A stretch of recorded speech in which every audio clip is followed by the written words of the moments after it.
क्या शुभ नाम है आपका? सुरेंद्र पाठक। सर किस पोस्ट पर है?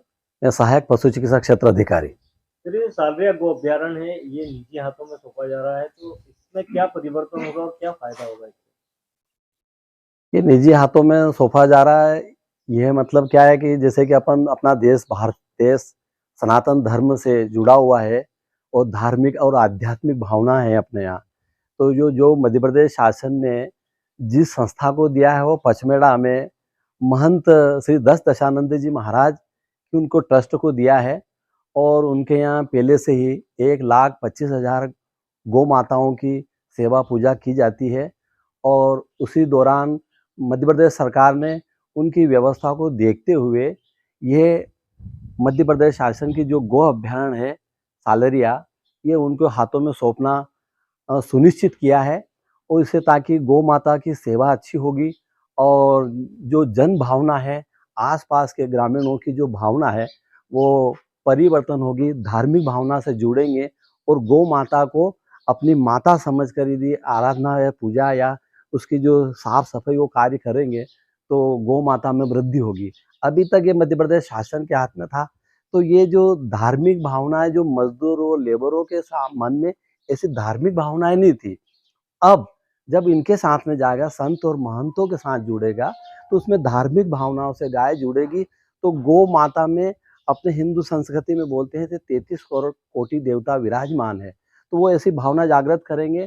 और डेली शाम को वो कुछ दिन यहाँ आए थे, तो उस समय जैसे कि सुबह 9 बजे बिल्कुल प्रेजेंट लगवाना, 5 बजे छुट्टी होना और उसमें 4:30 बजे के बाद उनको उनकी भावनाओं को परिवर्तन करना, हरि कीर्तन कराना और भजन करना। उस हरि कीर्तन में उनने कहा, गौ माता जय गोपाला, भक्त वसल प्रभु दीन दयाला। और हरि शरणम हरि शरणम हरि शरणम हरि शरणम, ऐसे कीर्तन और उनका जो भाव जो जनता में हमने देखा, उससे परिवर्तन हुआ। लगेगा कि कुछ लाभ इन गौ माता को उससे मिलेगा।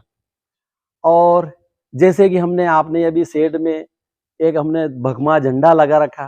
पहले हमारी ऐसी इच्छा नहीं थी कि यहाँ झंडा लगाएं धार्मिक, मगर जब ऐसा सोचा कि खुद शासन इसको किसी धार्मिक संत महंत को गौ अभ्यारण्य देना चाहती है, तो हमने भी एक धर्म ध्वजा लगा दी और उस धर्म ध्वजा की पूजा करी विधि विधान से।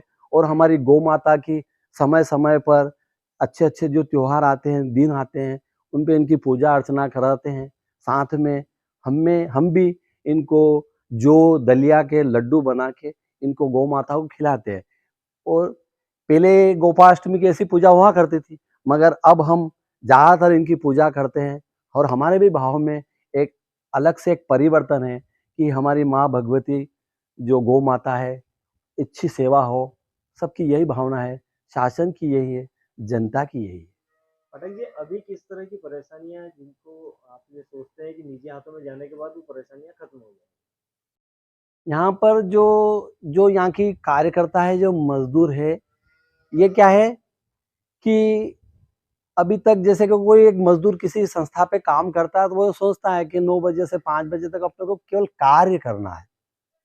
अब जब वो धर्म के रूप में सोच के कार्य करेगा, तो इन वो यदि भावनात्मक जो को गाय गिर गई है, माना कि गाय गिर गई है और वो अभी लेबर समझता है, तो ठीक है, डॉक्टर साहब आएंगे या जो भी आएगा तो ही उसको ठीक करना है, देखेंगे। जब वो धार्मिक भावना से जुड़ेगा तो वो अपनी गौ माता को अपनी माता समझेगा, तो उसको खुद उठाने की कोशिश प्रयास करेगा और उससे ये इस गौ माता को ये लाभ मिलेगा। और वो जो जनता है वो सही समय पर सही अच्छा काम करेगी और भावनात्मक रूप से कार्य करेगी। अभी तक वो लेबर समझती थी, फिर वो ऐसा होगा कि गो भक्त कहलाएंगे और गो भक्त अपनी गौ माता का आराधना करेंगे, उसके साथ पूजन अर्चना करेंगे। जैसे कि साफ सफाई का अपना मंदिर है और उसमें साफ सफाई भगवान की पूजा पाठ करते हैं, तो देवी देवताओं को प्रसन्न और स्वच्छ दिखता है, अच्छा लगता है। इसी प्रकार वो यदि उस भावना से गो सेठों की सफाई करेंगे, भूसा व्यवस्थित खिलाएंगे, गौ माता की व्यवस्थित देख रेख करेंगे, तो उसमें इन गौ माताओं का अधिक से अधिक फायदा मिलेगा, तंदुरुस्ती बनी रहेगी। और क्योंकि जो काम करने वाला ही यदि भावना चेंज हो जाएगी तो बहुत अच्छी बात है। क्या शुभ नाम है सर? जी नमस्ते, मैं डॉक्टर राघवेंद्र कौरव, पशु चिकित्सक। सर ये सालरिया के गो अभ्यारण्य को राजस्थान के एक ट्रस्ट को सौंपा जा रहा है, इसको लेकर आप क्या देखते हैं, किस तरह का परिवर्तन यहाँ पर देखा जाए? निश्चित तौर पे जो भी सरकार ने फैसला लिया है वो स्वागत योग्य है, हम सभी को उसका स्वागत करना चाहिए। और इसका सबसे बड़ा परिवर्तन ये आएगा मेरे एस्पेक्ट से कि जो समाज है वो अभ्यारण्य से जुड़ेगा, और जब समाज अभ्यारण्य से जुड़ेगा तो उसका फायदा कहीं ना कहीं समाज को भी होगा और अभ्यारण्य को भी होगा। अभी क्या है कि जो भी है गवर्नमेंट ने जिस तरीके से एक रोड मैप बनाया हुआ है, हम उसके अनुसार इसका संचालन कर रहे हैं माननीय वरिष्ठ अधिकारियों के निर्देशन में। तो यदि ये प्राइवेट हाथों में जा रहा है और कोई ऐसी संस्था चला रही है जो धार्मिक रूप से गायों से जुड़ी हुई है, तो निश्चित तौर पे यहाँ पे जो काफी कुछ चेंजेस हमें देखने को मिलेंगे। व्यवस्थाओं को लेकर भी आप सोचते हैं कि परिवर्तन होगा, कर्मचारियों की संख्या है, सामग्रियां हैं, या जो भी अपने को टेक्निकल व्यवस्थाएं यहाँ पे चाहिए, क्या सोचते हैं? तो कभी कभार क्या होता है कि जैसे एक गवर्नमेंट में पूरा एक रोड मैप बना हुआ है कि बहुत सी चीज़ों के लिए हमें अप्रूवल की ज़रूरत पड़ती है, कभी कभार लेट भी हो जाए तो कुछ काम डिले भी हो जाता है, क्योंकि निजी हाथों पे जाने पे सब कुछ रहेगा, वो ट्रस्ट में रहेगा, वो तुरंत डिसीजन ले भी सकते हैं। कभी कर्मचारियों की ज़्यादा ज़रूरत है तो निश्चित तौर पे वो संख्या को बढ़ा भी सकते हैं, घटा भी सकते हैं। ये सारी चीज़ें हैं वो जो जिन प्रोसेस को हमें फॉलो करना पड़ रहा है शायद उनको नहीं करना पड़ेगा, तो निश्चित तौर पे यहाँ पे जो विकास कार्य है उसमें तेजी आएगी। क्या नाम है सर आपका? मंगलेश कुमार सेजगांव। किस पोस्ट पे हैं? मैं यहाँ कृषि अधिकारी की पोस्ट पर हूँ। सर ये सालरिया गो अभ्यारण्य को राजस्थान की एक ट्रस्ट को दिया जा रहा है, तो आपको क्या लगता है किस तरह के बदलाव यहाँ पर आए?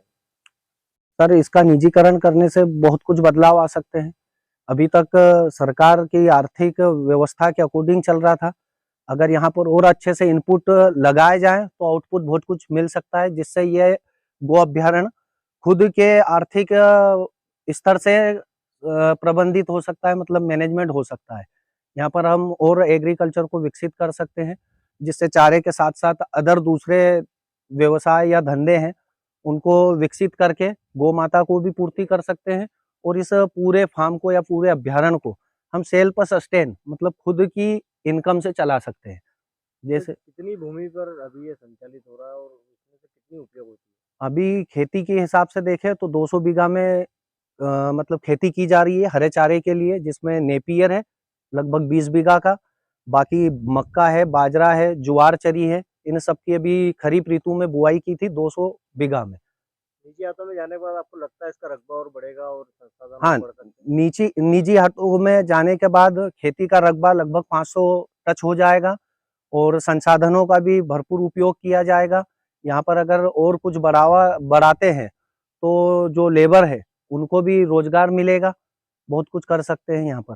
ये जो खाद और यहाँ से गौमूत्र और गोबर का किस तरह का उपयोग होता है और बाद में किस तरह का आपको लगता है सर फायदा हम होगा? खाद से कुल मिलाकर गोबर की खाद बनाकर भी बेच सकते हैं, वर्मी कंपोस्ट बनाकर, नाडेप बनाकर, और जो भी खाद से या गोमूत्र से या गौ माता के बाई प्रोडक्टों से जैविक प्रोडक्ट तैयार करते हैं, उन्हें मार्केट में लॉन्च करके या मार्केट में सप्लाई करके हम फार्म को, ये गो अभ्यारण्य को आर्थिक रूप से मजबूत बना सकते हैं।